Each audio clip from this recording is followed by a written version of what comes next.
The Grand Assembly Hall on Varoth Prime was the largest structure ever built by any known civilization. Its crystal walls stretched toward the sky, and light from 3 distant suns poured through them, creating rainbows that danced across the floor. Representatives from over 300 species filled the massive chamber, sitting in floating platforms arranged in a great circle around the central speaking area. Ambassador Daniel Harper stood alone in that central space, feeling very small. He was a tall man with gray hair and tired eyes, wearing the formal blue uniform of Earth's diplomatic corps. Behind him stood his aide, Lieutenant Katie Monroe, a young woman with red hair pulled back in a tight bun. She held a tablet containing humanity's proposal, though Daniel had memorized every word. Humanity had been part of the Galactic Council for only 87 years. In a galaxy where some species had traveled between stars for 100,000 years, humans were considered newborns, babies learning to walk. Most council members viewed them with a mixture of amusement and mild annoyance. The way an adult might view a child who insisted on joining adult conversations. Daniel cleared his throat and began speaking. Honored members of the council, humanity comes before you today with a proposal for mutual defense against the Kathrani Dominion. As you know, the Kathrani have been expanding aggressively for the past decade. They do not negotiate. They do not make peace. They conquer and consume. He pressed a button on his wrist device, and a holographic map appeared in the air above him, showing Kathrani territory spreading like a dark stain across one arm of the galaxy. 6 months ago, the Kathrani attacked the Meridian colonies. The council voted not to send reinforcements. Daniel paused, keeping his voice steady. Humanity sent reinforcements anyway.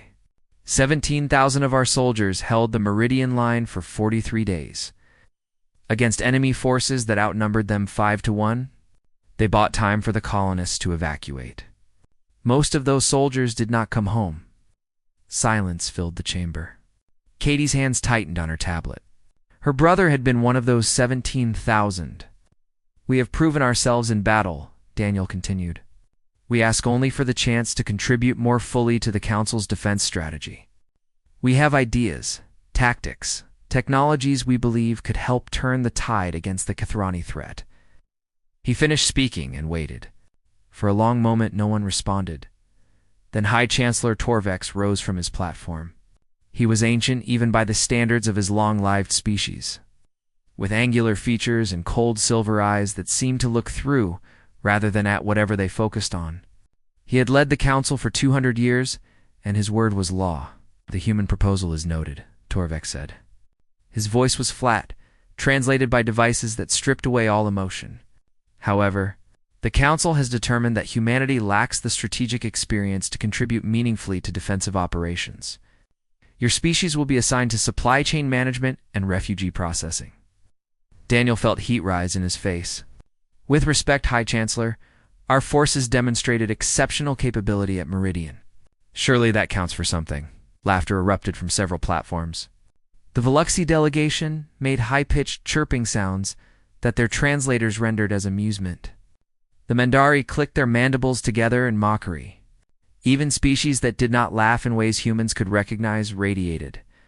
Contempt on Ambassador Arelka of the Veluxi Consortium rose from her seat. She was tall and impossibly thin, with skin that glowed softly with bioluminescent patterns.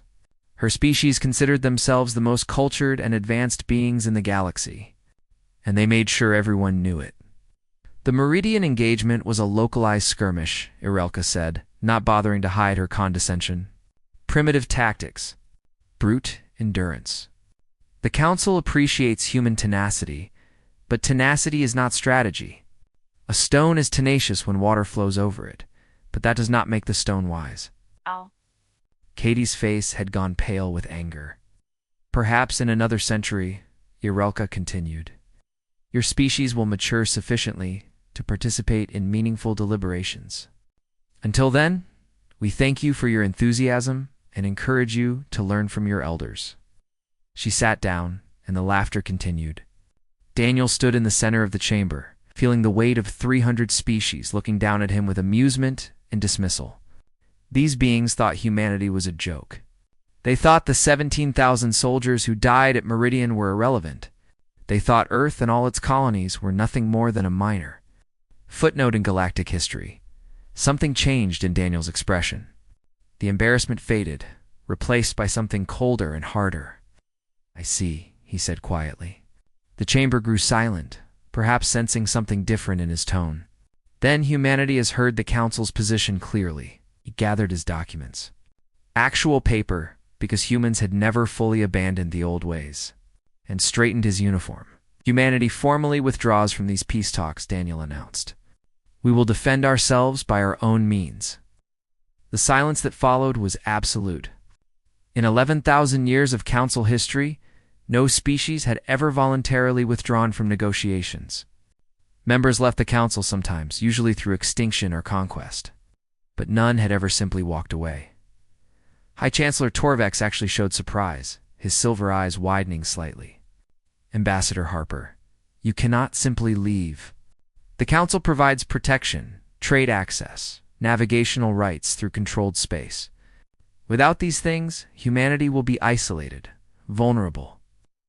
Daniel was already walking toward the exit, Katie falling into step beside him. He paused at the doorway and turned back to face the assembly one final time. "The Council provides nothing we cannot secure ourselves," he said. "Humanity thanks the esteemed members for their perspective today. We will remember it. All of it." He turned and walked out. His footsteps echoed in the suddenly quiet chamber. Behind him, confused murmuring erupted into heated debate. Some members called for the humans to be brought back and forced to apologize for their rudeness. Others argued that humans were too insignificant to bother with. A few, very few, wondered if they had made a mistake in the corridor outside. Katie kept pace with Daniel, her jaw tight with controlled fury. "Sir," she whispered, "what happens now? We just gave up trade routes, communication, access, everything. How do we survive?" Daniel kept walking, his eyes fixed ahead. "We don't survive, Lieutenant. We thrive. They think we're children because we're young. They think we're weak because we're small. They have no idea what humanity is capable of when we're motivated. And what motivates us now, sir?" Daniel stopped and turned to face her. His expression was grim but determined. "They laughed at the deaths of 17,000 of our people. They called that sacrifice a localized skirmish. Your brother died holding that line, Lieutenant. My nephew died beside him. And they laughed." Katie's eyes glistened, but she held herself together. "So what do? We go home. We close our borders. Build. We prepare." Daniel started walking again. "And when the Kathrani come for them, and they will come, we'll show the Council exactly what they dismissed today." They reached the human shuttle bay where their ship waited. As the vessel lifted off from Vareth Prime, Daniel looked out the window at the crystal towers below. At the assembled might of 300 civilizations that had just told humanity it was irrelevant. "Remember this moment, Lieutenant?" he said softly. "Remember how it feels. Because someday, they'll be the ones asking us for help. And on that day, we'll remind them of what they said today." The shuttle broke atmosphere and jumped to faster than light speed. Carrying humanity's answer back to Earth, silence. 6 months passed after humanity walked out of the Grand Assembly. The Galactic Council expected the young species to come crawling back within weeks. Surely they would realize their mistake. Surely the isolation would break them. Surely hunger and desperation would force them to apologize and accept whatever scraps the Council chose to offer. But humanity did not come back. They did not send desperate messages begging for forgiveness. They did not appear at the borders asking for trade permits or communication access. The human territories simply went dark, sealed off from the rest of the galaxy like a door slammed shut. The Council responded with punishment. They cut human access to the faster-than-light communication network. They revoked all trade permits. They declared human space a restricted zone, warning other species to stay away. Any ship entering human territory would be considered lost. These actions were meant to bring humanity to its knees. Instead, they seemed to have no effect at all. The silence continued, deep and complete. Human border stations went dark. Human frequencies broadcast nothing but static. Even the Council's best spy drones vanished when they crossed into human space. Never to return. High Chancellor, Torvex called an emergency session after 4 months of silence. "We need information," he announced to the assembled representatives. "What are the humans doing?" Military analyst Grethver, a Mendari, with 4 arms and nervous habits, presented what little intelligence they had gathered. "We know very little, High Chancellor. The humans have fortified their border regions with defense platforms of unknown configuration. Our reconnaissance drones have been destroyed or captured. Long-range scans show unusual energy signatures throughout their territory, but we cannot determine their meaning." "They are hiding," Ambassador Arelka said dismissively, "like frightened animals in a hole. Let them hide. The Kathrani Dominion is our true concern, not a handful of primitive newcomers playing games." As if her words had summoned disaster, alarms began screaming throughout the council chamber. Red lights flashed. Security officers rushed to their stations. The massive display screens that lined the walls flickered to life, showing tactical data that made every being in the chamber freeze with terror. "Emergency transmission," the central computer announced. "Kathrani fleet detected. 47 capital ships, 200 support vessels. They have breached the outer perimeter of the Veluxi Consortium." Irelka's bioluminescent skin flickered wildly, her glow shifting from calm blue to panicked orange. "Impossible. Our defense grid would have stopped them. The early warning systems should have given us days of notice." Grethver's hands trembled as he pulled up technical readouts. "Ambassador, your defense grid was designed assuming human support vessels would fill certain gaps in the sensor network. Those humans were reassigned after your species complained they were too close to your colonies. The gaps were never filled. The next 3 weeks became a nightmare. The Kathrani moved with terrible speed, sweeping through the Veluxi outer colonies like fire through dry grass. 3 worlds fell in the first 10 days. Millions of Veluxi citizens were herded into containment camps. The lucky ones died quickly. The Council gathered its combined fleet and sent them to stop the Kathrani advance at the Tesseract Nebula. 73 warships from 24 species, carrying the pride and hope of civilized space, faced the enemy in what was supposed to be a decisive battle. It was a massacre. The Kathrani had studied Council tactics for decades.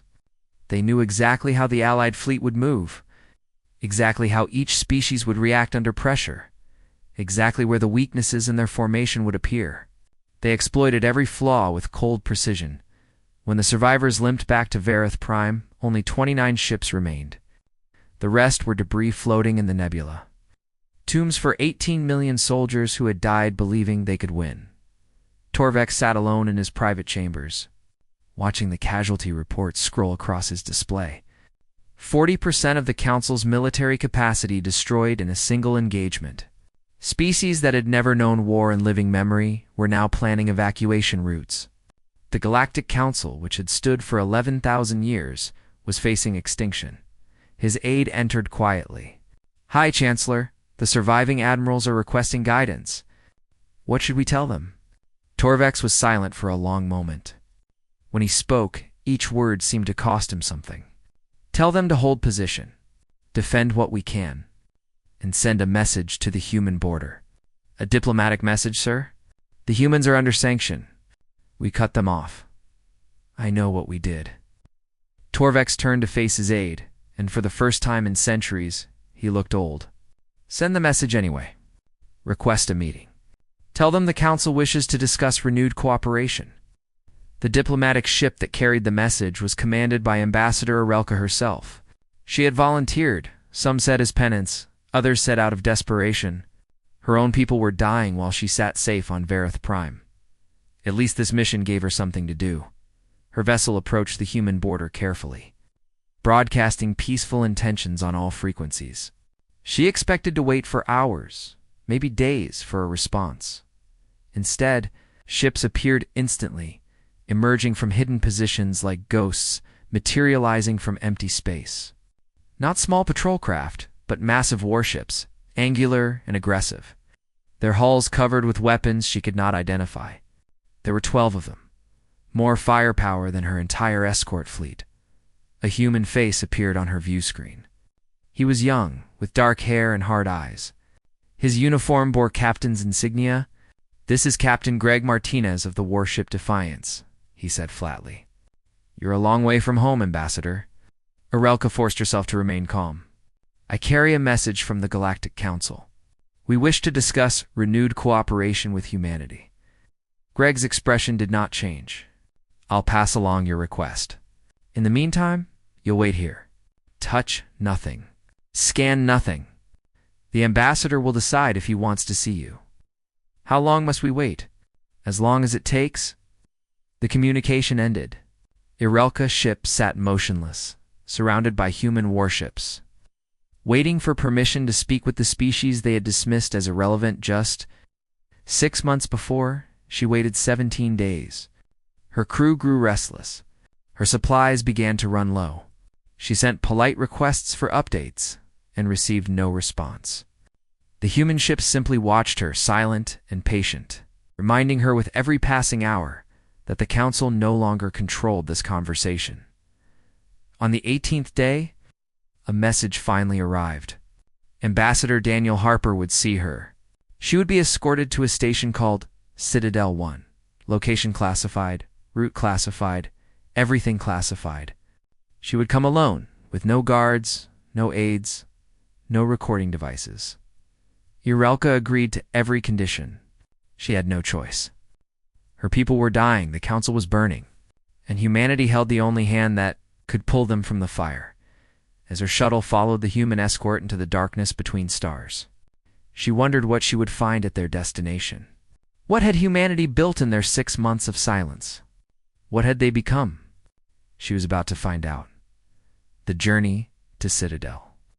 One took 3 days through routes that seemed designed to confuse and disorient. Ambassador Arelka's shuttle was guided by human escort ships that led her through asteroid fields around gas giants, and finally into the gravitational shadow of a dying red star where sensors became unreliable and navigation systems gave contradictory readings. She understood the purpose of this confusion. The humans did not want anyone to know where this place was. They had hidden their most important installation in a region of space that was nearly impossible to map or find without guidance. When Citadel 1 finally appeared through the shuttle's view screen, Arelka stopped breathing. It was massive. The station stretched across her entire field of vision. A city-sized structure of metal and lights built into the heart of an asteroid the size of a small moon. Docking bays lined its surface like windows on a tower, and ships moved in and out constantly, vessels of all sizes carrying supplies and personnel. Beyond the station, barely visible against the glow of the dying star, hundreds of warships held formation, each one larger and more heavily armed than anything the Council had ever built. 6 months? They had built all of this in 6 months. Her shuttle docked in a bay reserved for diplomatic visitors. Human soldiers, in crisp gray uniforms, met her at the airlock, polite but watchful. They scanned her for weapons, took her communication devices, escorted her through corridors that hummed with activity. Everywhere Arelka looked, she saw purpose. Engineers worked on systems she could not identify, their hands moving with confident precision. Soldiers trained in simulation chambers, their movements sharp and coordinated. Scientists discussed equations on floating displays, solving problems that the Council's best minds would take years to understand. And there were children. Human children playing in observation lounges, watching the stars through reinforced windows, laughing and chasing each other while their parents worked nearby. These were not temporary workers or military personnel. These were families. The humans had built a home out here, permanent settlement in the darkness between stars. They had not simply hidden during their 6 months of silence. They had created an entire civilization. Ambassador Daniel Harper received her in a simple conference room with a window overlooking the stellar nursery beyond. He looked older than she remembered from the Grand Assembly, with new lines around his eyes and gray spreading through his hair. But he also looked stronger, harder, like metal that had been heated and hammered into a sharper shape. "Ambassador Arelka," he said, gesturing for her to sit. "I understand the Council wishes to discuss renewed cooperation. Shrelka lowered herself into the offered chair, struggling to maintain her composure. The Kathrani advance threatens all civilized space, she said. The Council acknowledges that our previous assessment of human capabilities was incomplete. We request immediate military assistance. You request. Daniel leaned back in his chair, studying her with cold eyes. 6 months ago, your council laughed at us. You personally called our sacrifice at Meridian a localized skirmish. Primitive tactics, I believe you said? You compared us to stones being worn away by water. Relka's skin flickered with shame, her bioluminescence betraying emotions she tried to hide. I remember my words, Ambassador. 17,000 humans died holding that line. They died because the Council voted not to send reinforcements. They died saving colonists that your species had abandoned. And when I stood before the Grand Assembly to honor their memory, you laughed. I was wrong. The words came hard, each one scraping against Arelka's pride like broken glass. The Council was wrong. We underestimated humanity. We dismissed your capabilities because of your youth, your different approach to problems, your emotional nature. We were fools. Daniel was silent for a long moment, letting her confession hang in the air. Yes, he finally said. You were. He pressed a control on the table, and a holographic display appeared between them, showing a tactical map of the galaxy. Human territory was highlighted in blue, much larger than Arelka had expected. The Kathrani dominion spread across another section in angry red, and scattered throughout the map were other colors, other territories, other species. While the Council was laughing at us, we were working, Daniel said. We recovered wreckage from Meridian and reverse-engineered Kathrani shield technology. We developed new propulsion systems based on principles your scientists said were impossible. We built ships, trained crews, and established supply lines in regions the Council considers worthless. He gestured, and the display zoomed in on Kathrana-controlled space. Red markers showed fleet movements, supply routes, communication hubs, and defensive positions. We've been watching them for months, listening to their communications, mapping their weaknesses. We know where their supply lines are vulnerable. We know which commanders are cautious and which ones are reckless. We know how to beat them. Urelka stared at the display, her mind struggling to accept what she was seeing. You have more intelligence on the Kathrani than the Council gathered in 50 years of conflict. The Council never took them seriously. You thought your combined fleets would always be enough. You were wrong about that, too. Daniel stood and walked to the window, looking out at the ships that filled the space around Citadel 1. We don't have the luxury of arrogance, Ambassador. We're young. We're small. We can't afford to underestimate anyone. Will you help us? Irelka asked, her voice smaller than she intended. Depends. Daniel turned to face her. What are you offering? Whatever you want. The Council will give humanity permanent seats on the Strategic Defense Committee. We will share all our technology, open all our trade routes, grant full citizenship rights across all member worlds. Whatever you ask. Daniel shook his head slowly. I don't want your gifts, Ambassador. Gifts can be taken back when you feel strong again and we become inconvenient. I want something else. Name it. Public apology. Not to me personally, but to all of humanity. The Council needs to stand before the galaxy and acknowledge that they were wrong. Wrong about us, wrong about our capabilities, wrong about our value. Not because we need our egos soothed, but because of what happens next. Irelka frowned. What do you mean? Daniel gestured at the display again, and new colors appeared, new territories beyond the Council's borders. We're not the only species you dismissed. The Prethany Commonwealth, the Sylvith Collective, the Outer Rim Coalition. 11 species that the Council ignored or rejected over the centuries. They've been watching what happened to humanity. They've been watching how the Council treats those it considers lesser. He met her eyes directly. We've been building something new out here, Ambassador. A different kind of alliance. One that doesn't require approval from ancient civilizations who think they know everything. One where young species and old species work together as equals. You created a rival power block, Irelka whispered. We created a survival network. And right now, That network is the only thing that can save your council from the Kathrani. Daniel sat down again, his expression softening slightly. I'm not asking you to humiliate yourselves. I'm asking you to be honest. Admit the mistake.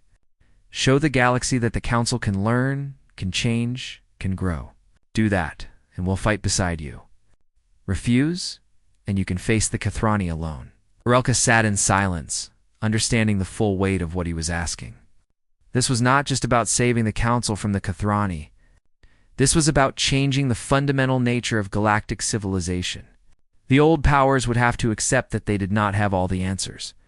They would have to make room for new voices, new ideas, new approaches. It would be the hardest thing the council had ever done. But the alternative was extinction. I will carry your terms to the High Chancellor, Arelka said finally. I cannot promise they will agree. Yes. Daniel nodded. Then I suggest you hurry, Ambassador. The Kathrani are not known for their patience. And neither anymore are we. Kathrani fleet arrived at Varith Prime on a cold morning by Earth time, though such measurements meant nothing in the depths of space. 93 capital ships emerged from faster-than-light travel in perfect formation, followed by 500 support vessels and countless smaller craft. It was the largest armada the Dominion had ever assembled, carrying enough firepower to reduce the crystal towers of the Council's homeworld to dust. High Chancellor. Torvex watched from the Grand Assembly Chamber as the enemy fleet appeared on the main display screens, blotting out the stars like a spreading disease. Around him, representatives from dozens of species sat in terrified silence. Some wept. Others prayed to gods they had not believed in for centuries. A few had already fled, their shuttles racing away from the doomed world in a desperate attempt to survive. The Council's remaining defenders moved to intercept the invasion fleet. 27 ships from a dozen species, crewed by soldiers who knew they were going to die. They formed a thin line between the Kathrani and the world they had sworn to protect. It was not enough. Everyone knew it was not enough. This is the end, Ambassador Arelka said softly. She stood beside the Chancellor, having returned from her mission to humanity only 3 days before. The Council had agreed to Daniel Harper's terms, but their message of acceptance had gone unanswered. Perhaps the humans had decided to let the Council burn after all. Perhaps their offer had come too late. All our history, all our civilization, all our achievements. Consumed, Torvex did not respond. There was nothing to say. He had led the Council for 2 centuries, guided 300 species through conflicts and crises, and now he would watch them all die because of a mistake he had helped make. 6 months ago, in this very chamber, the first Kathrani weapons fired. Brilliant beams of energy lanced across space, striking the Council's defensive line. Ships exploded. Soldiers screamed their last words into communication channels that would carry their voices to loved ones who would never see them again.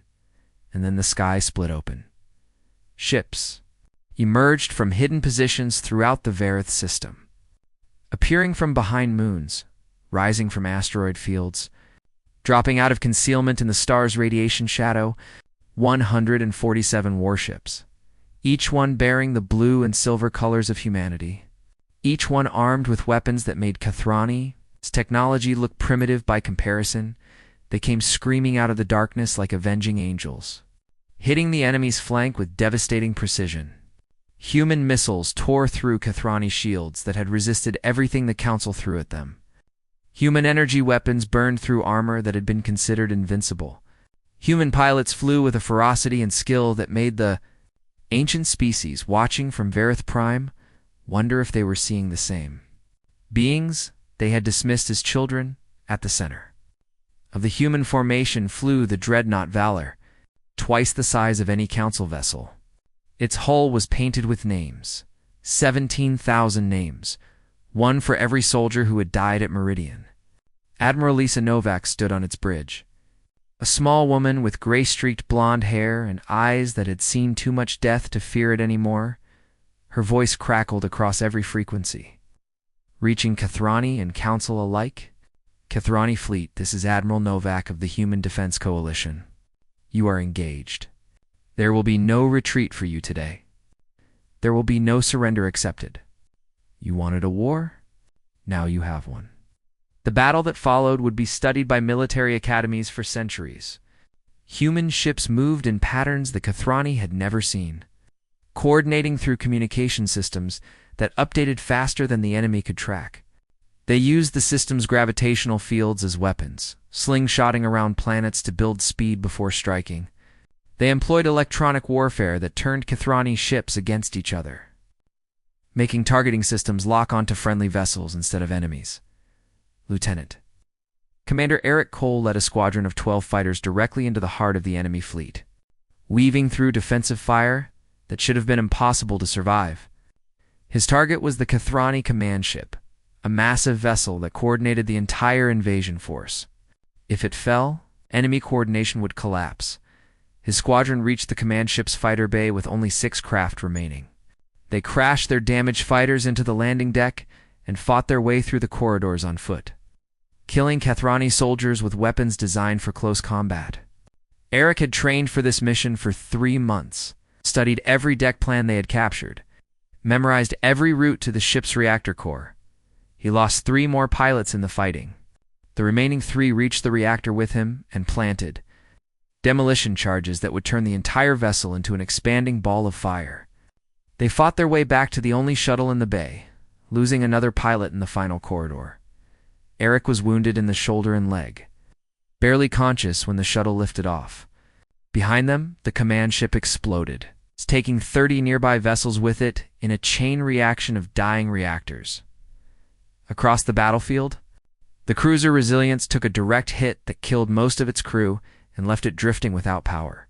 Captain Maya Ortiz, bleeding from a head wound and working with only emergency systems, managed to restart one. Thruster, she could have steered towards safety, toward the human lines where medical ships waited. Instead, she aimed her dying vessel at a Kathrani carrier that was positioning to attack the Council station where thousands of civilians had taken shelter. Her final transmission was simple. Tell my daughter I kept my promise. Tell her I loved her. Resilience out. The Resilience struck the carrier at full speed. Both ships died together, but the Council station survived. 4 hours after the battle began, reinforcements arrived. Ships bearing Prethoni colors, Sylvith designs, and markings from half a dozen other species that the Council had dismissed over the centuries. They came because humanity had asked them to come, because the new alliance Daniel Harper had built recognized that the Council, for all its flaws, did not deserve extinction. The Kathrani broke.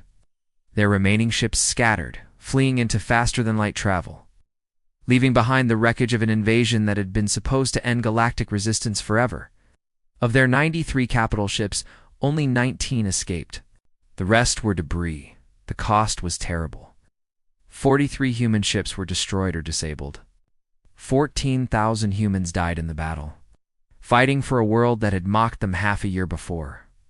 When the emergency shutters of the Grand Assembly Chamber finally opened, revealing a sky filled with human vessels maintaining protective formation around Veroth Prime, High Chancellor Torvex stood motionless for a long moment.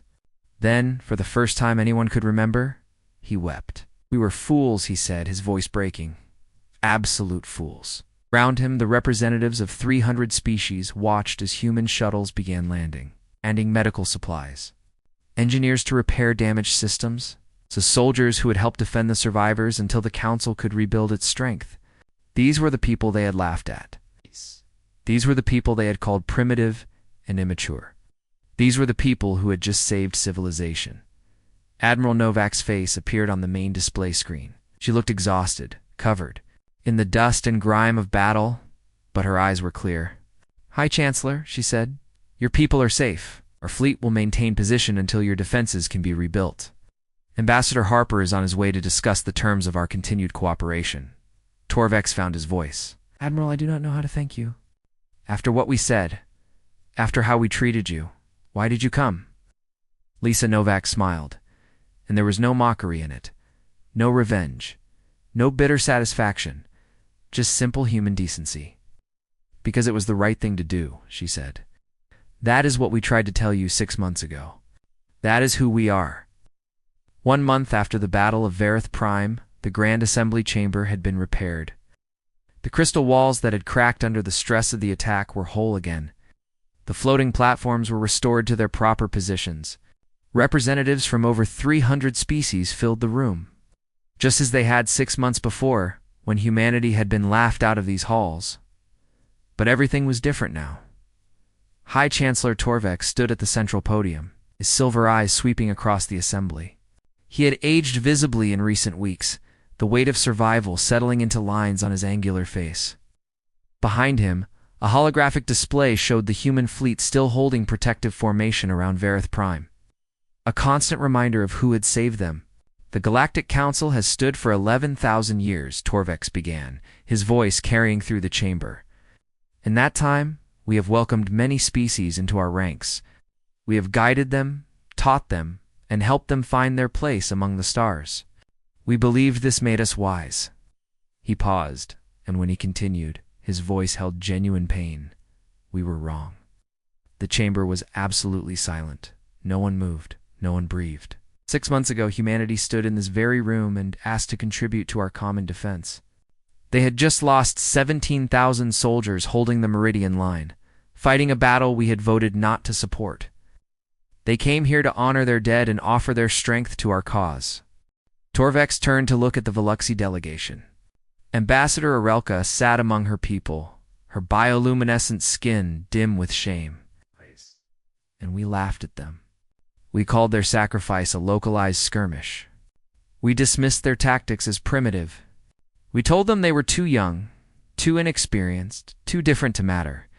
He faced the assembly again. We were blind. We confused our age with wisdom. We mistook our technology for superiority. We assumed that because we had walked among the stars for thousands of years, we understood everything worth knowing. The holographic display changed, showing images from the Battle of Varith Prime, human ships charging into the Kethrani fleet, the Resilience ramming the enemy carrier, medical teams treating Council wounded, engineers working to restore damaged systems. 14,000 humans died defending this world, Torvex said. They died for a civilization that had shown them nothing but contempt. They gave their lives for beings who had laughed at them, dismissed them, and tried to isolate them into extinction. His voice hardened with something like anger, directed not at humanity but at himself and his fellow council members.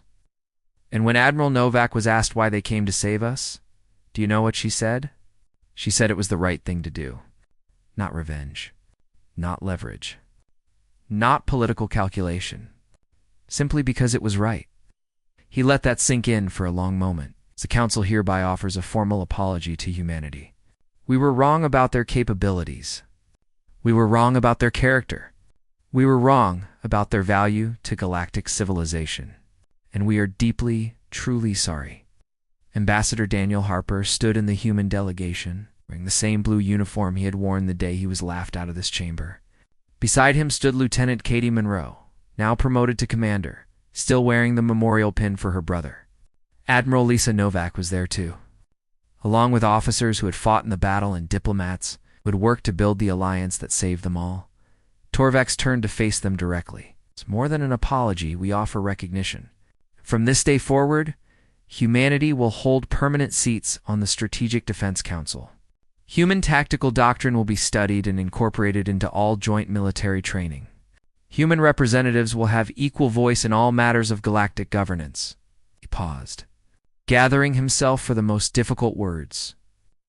And the day of the Battle of Varith Prime will be observed throughout Council space as a memorial to those who gave their lives in defense of civilization, human and otherwise. Their sacrifice will not be forgotten. Their courage will not be dismissed. Their names will be honored for as long as this council exists. Daniel Harper stepped forward. The chamber watched him with a mixture of respect, gratitude, and lingering shame. This was the man they had laughed at. This was the man whose departure they had celebrated. Now he held the future of galactic civilization in his hands. High Chancellor, Daniel said, his voice steady. Humanity accepts your apology. Oh. Relief flooded through the chamber. Representatives who had been holding their breath finally exhaled. But let me be clear about why we fought at Varith Prime, Daniel continued. We did not come to prove a point. We did not sacrifice our people for recognition or validation. We fought because it was the right thing to do. Because civilians needed protection. Because children deserved a chance to grow up. Because that is who humanity is. He looked around the chamber, meeting the eyes of beings who had dismissed him 6 months before. We do not want to replace the Council or dominate galactic civilization. We simply want to be seen for what we are, not what you assumed we would be. Judge us by our actions, not our age. Measure us by our character, not your preconceptions. Katie Monroe stepped up beside him, her voice carrying clearly through the chamber. My brother died at Meridian. He died believing that his sacrifice would protect innocent people. When this council refused to acknowledge that sacrifice, when you called it a localized skirmish, I wanted to hate you all. She paused, and when she spoke again, her voice was softer. But hatred does not honor the dead. My brother would not have wanted me to become bitter. He would have wanted me to keep fighting for what matters. To keep believing that people can change, can learn, can grow beyond their mistakes. She looked at Arelka, who had led the mockery on that terrible day. So I choose to believe that this apology is sincere. I choose to believe that the council can become something better than it was. And I choose to honor my brother by working toward a future where no young species has to face what we faced. The chamber was silent. Moved by her words in ways that ancient beings rarely experienced, Daniel Harper extended his hand toward High Chancellor Torvex. The past cannot be changed, but the future is unwritten. Humanity is ready to stand with the Council, not beneath it. We bring our passion, our creativity, our stubborn refusal to accept defeat. In return, we ask only for respect. Earned respect, freely given. Torvex took Daniel's hand, clasping it firmly in a gesture he had learned specifically for this moment. You have earned it, Torvex said. 1,000 times over, applause erupted throughout the chamber. Not the mocking laughter of 6 months ago, but genuine recognition from beings who had finally opened their eyes. Representatives rose to their feet. Species that had considered themselves superior bowed their heads in acknowledgement. Outside, visible through the crystal walls, human ships maintained their protective formation around Vareth Prime. Among them flew vessels from the Council Fleet, from the Prothoni Commonwealth, from the Sylvith Collective, and from a dozen other species that had once been dismissed or ignored. They flew together now, united not by age or power or ancient tradition, but by common purpose and mutual respect. Katie Monroe watched the fleet through the observation windows, her hand touching the memorial pin she wore for her brother. The road ahead would be long. The Kathrani Dominion still existed somewhere in the darkness. Other threats would emerge. Old prejudices would take time to fade completely, but today, humanity had been acknowledged. The Council had admitted its mistake. A new alliance was being born, one that judged its members by their actions rather than their years. It was not the end of the story. Stories like this never truly end. But it was a beginning, a good beginning. And sometimes that is all anyone can ask for. Somewhere out in the black, between stars, in the hidden places where humanity had built their secret strength, memorial services were being held for the 14,000 who had died at Vareth Prime. Their names would be carved into walls of honor. Their families would receive medals and letters of condolence. Their sacrifice would be remembered, and in the Grand Assembly Chamber on Vareth Prime, where humanity had once been laughed at and dismissed, the young species from a small blue world stood. As equals among the ancient civilizations of the galaxy, they had proven themselves. They had kept their word. They had done what was right, even when it cost them everything. That was who humanity was. That was who they would always be.